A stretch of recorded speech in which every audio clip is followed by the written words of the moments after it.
Hey, Dr. Brett here. I want to weigh in on the Aaron Rodgers controversy. In August, he said he was immunized at a press conference, and we all know now that he tested positive for COVID, and unfortunately, he's going to miss at least one game, and the press and the media is all over him. He's reacting to it now by putting out a video defending his position, in which he says, he wasn't a liar, that he was immunized. Now, he didn't go into what he meant by immunized, but from my perspective, how open-minded would the people that believe that vaccines are the only solution here to the pandemic have been had he gone into the details of what that immunization was? Now, was he totally forthright? No, but I can also understand why he wasn't totally forthright. Now you got guys like Stephen A. that are very talented, that are incredibly judgmental at times, calling him a liar. You got guys like Max Kellerman that are saying, like, look, I can understand a lot of what you're talking about here, but really, what is this immunization? Was it a double-blind study, or controlled trials and all this stuff? But realistically, again, how open-minded would people that believe that the only solution to the pandemics are vaccines, masks, and then social distancing? So that's my first point here. He didn't wear masks at the press conferences, so he's being hammered about. But again, how open-minded would people have been, to an alternative perspective here, which is that, he's done a lot of research, and a lot of people that are getting really judgmental haven't. I've done a ton of research. Dr. Moran, a highly accomplished medical doctor, talked about this huge study that came out a couple weeks ago in Bangladesh with 340,000 participants in randomized trials. And of course, I say of course because to me it's common sense, the cloth masks have almost no value, had no value in that trial. It makes common sense to me because the virus particles are just too tiny. They go right through the cloth mask.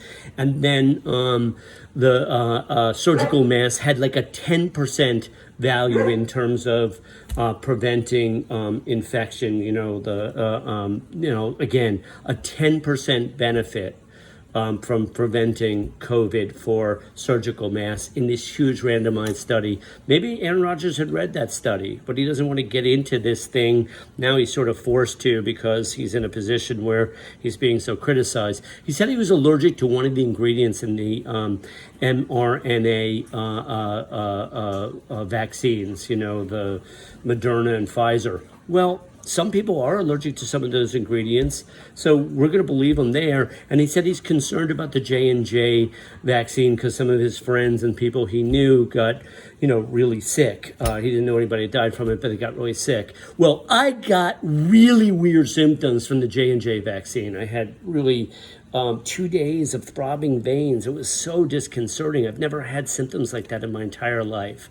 And most people know of somebody. I know of several people that got very, very sick. My sister got incredibly sick from the mRNA ones. And I know of people that actually died from these. Now, look, when you say these kinds of things, people don't like to hear it, but they're not totally safe. There are side effects from vaccines. So I'm going to agree with, Aaron Rodgers that maybe he didn't need to do this. It didn't feel right for him. Why not? If it doesn't feel right, why are you being forced to take something that doesn't feel right? Now, I understand there's NFL protocols. We'll get into that in a minute. He was also critical of the woke mob. You know what I mean? And I'm super critical of the woke mob. I mean, there's all this cancel culture stuff that's very, very real. God forbid you say or do something that doesn't fit the controlling narrative, and then you get vilified.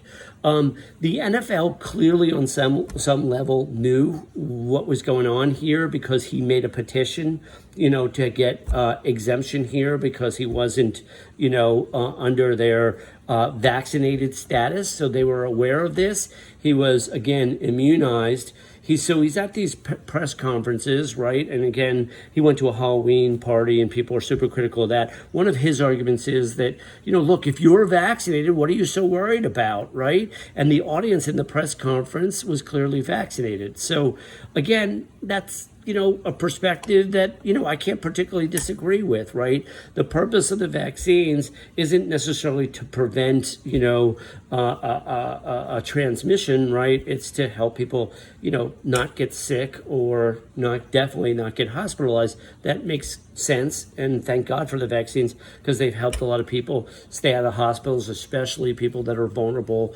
people that have diabetes or comorbidities, people that are overweight or especially vulnerable. We all know this. Aaron Rodgers is not in that category. Could he have been more upfront, at the press conference and said, I'm not immunized, but I'm taking an alternative therapy? Had he opened himself up to that, would you, whoever you are, that is critical, been open-minded? What if, his doctor gave him different therapies? Now, he also treated himself with the same protocols that his friend Joe Rogan did, and the far left hammered him, far left being many aspects of CNN there, which shouldn't be far left, but it somehow is. They hammered the jeebers out of him, Joe Rogan, right? So why wouldn't Aaron Rodgers have gotten hammered had he suggested that he had done some kind of alternative therapy? There's so much criticism and judgment, especially around so-called safety. But I've said this from the beginning, we have millions and millions and millions of people that are dying of starvation and starvation-related disorders around the world. There's not a lot of talk about that.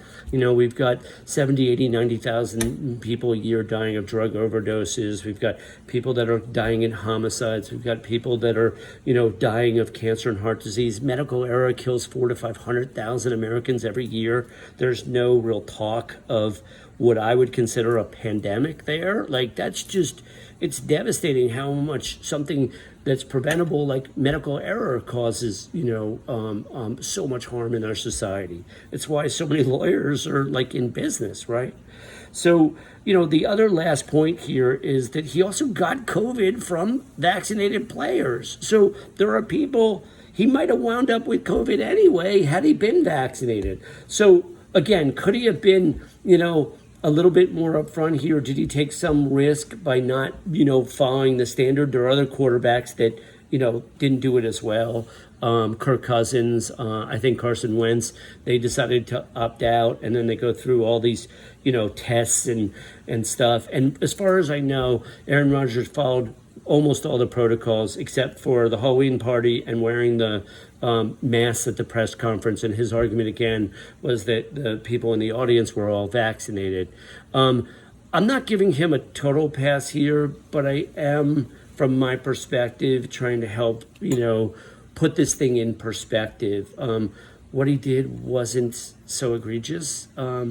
And it doesn't seem like he's a liar. And Max Kellerman, would you really have been open-minded if he had discussed what that alternative therapy was? And are you open-minded to understanding the big study coming out of Bangladesh here, right, where cloth masks had no value?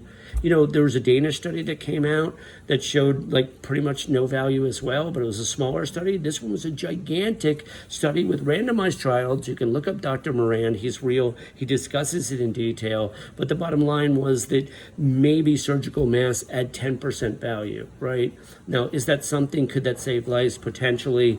But we also have to focus on building our immune systems and being healthy, right? Anyway, thoughts on Aaron Rodgers and this whole controversy. Hey, I'm Dr. Brett.